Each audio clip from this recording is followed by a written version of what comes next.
A teacher can add students or teachers to a class at any time using the School Classes icon.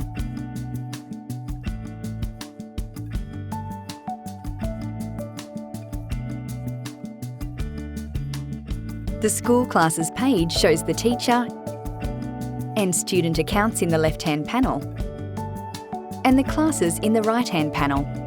To add a student or teacher, click on the name of the account.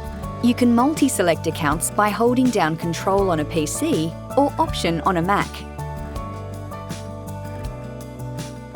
In the Classes panel, click on the green plus sign next to the required class to allocate the selected students or teacher to the class. To view the students and teachers in a class, toggle the arrow next to the class name.